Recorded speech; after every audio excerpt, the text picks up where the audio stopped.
This is Corsair's latest esports focused wireless gaming mouse, the Sabre V2 Pro. It weighs a pretty ridiculous 36 grams. There's no RGB, no weird holes drilled into it. It's simple and it's got one aim. You see what I did there? So the question is, does shaving off all that weight actually add up to a better mouse? Or does it just feel like you're aiming with the plastic shell from the inside of a Kinder Egg? Let's find out, shall we?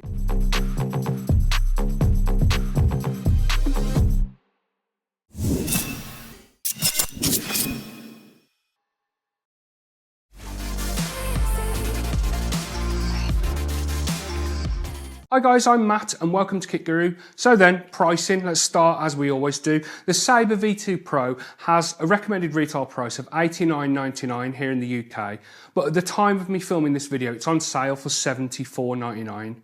That puts it in a bit of an odd spot. It's not exactly budget by any stretch of the imagination, but then it does significantly undercut something like my main current mouse, the Razer Viper V3 Pro, which is sitting at around 145 quid on Amazon in the UK right now. When you first get the Sabre V2 Pro in your hand, the absolute very first thing that you notice is the weight, or rather the lack of any weight. As I said in the intro just then, it's 36 grams.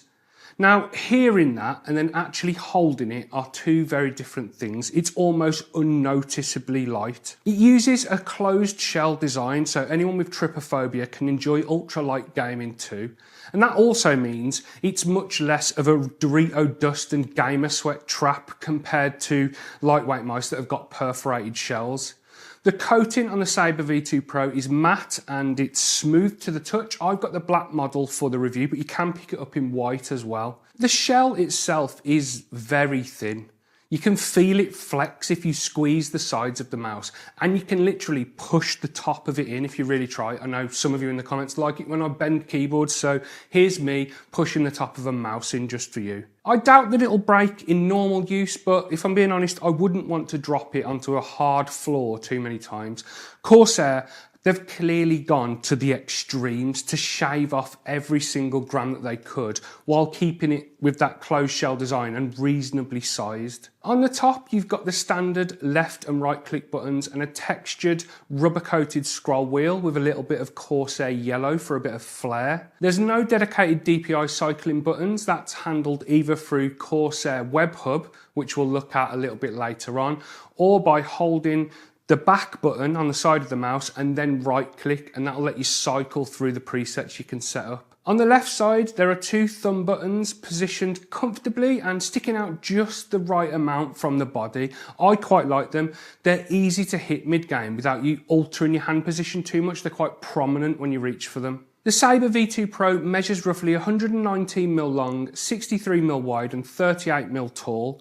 From above, it looks symmetrical with the same slight inward curve on both sides, and then from the side, the kind of hump sits just slightly forward. Because of the shape and the weight, I think it slightly favours claw and fingertip style grips. If you're a palm gripper like me, then you might find that the hump, it's a little bit low. Don't get me wrong, you can 100% use it with a palm style, but it did take me a bit to get used to it, and I imagine that'll be the same for everyone else who uses palm grip. Built for what lies beyond.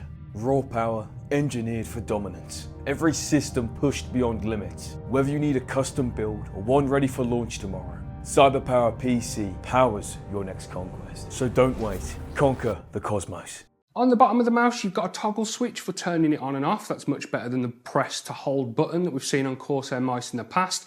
And then you've got the skates. The stock skates are made from UPE, which generally doesn't glide as well as PTFE, but this mouse does glide pretty good on my mouse pad. I'm guessing that Corsair did this to add a little bit of stopping power to help people keep it under control with it being so lightweight. One upside of UPE is supposedly that it has improved abrasion resistance, but I ran this thing on a glass pad for a couple of weeks while I was testing it, and that still scuffed up the stock skates pretty badly. There are spare skates in the box though, and they're much larger, which would add weight, which is probably why they didn't attach those by default. And then you also get some grip tape, although if I'm being honest, I don't feel like this mouse needs any extra grip at all. It's quite grippy as it is, but it is there in the box if you want to add some grip. Talking about specs then, because the lightweight build isn't the only thing that the Sabre V2 Pro has got going for it.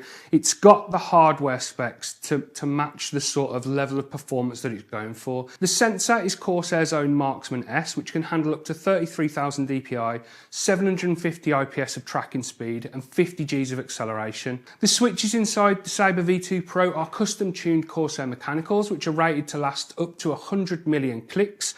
They feel nice and crisp when you're clicking both the left and the right click buttons, but those clicks do unfortunately have a pretty substantial amount of pre and post travel. When you inspect it, you'll notice it. When you use it, it's not so noticeable, but it is there.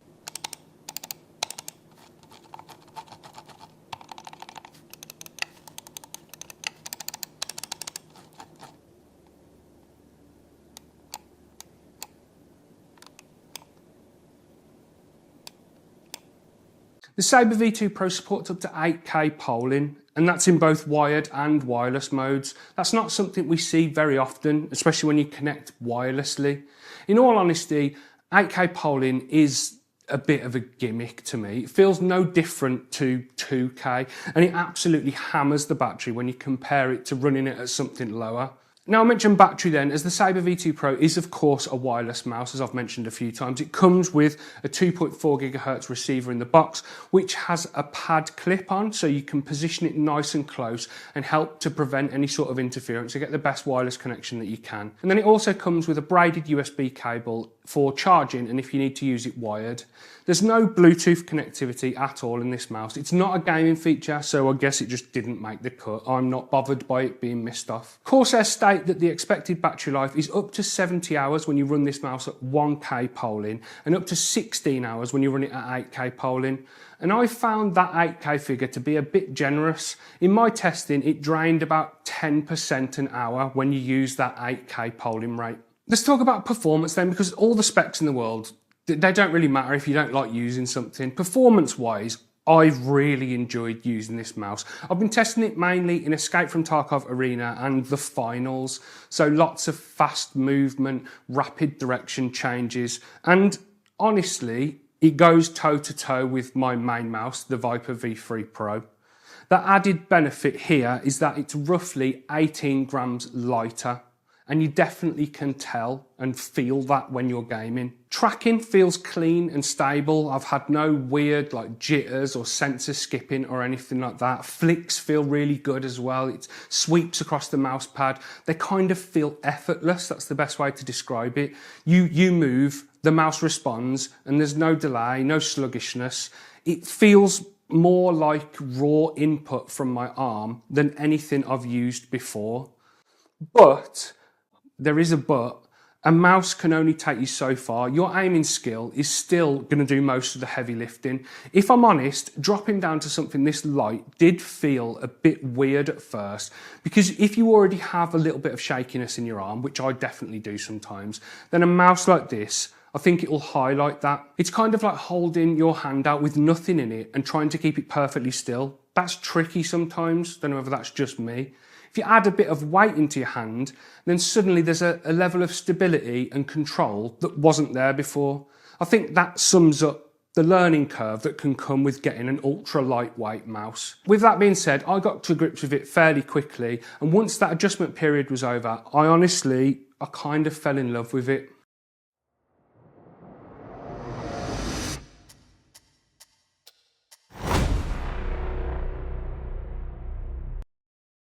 Customization is nice and simple. You don't need iCUE. In fact, this mouse isn't even supported in iCUE. Everything is handled through Corsair Web Hub, which is a browser-based customization tool.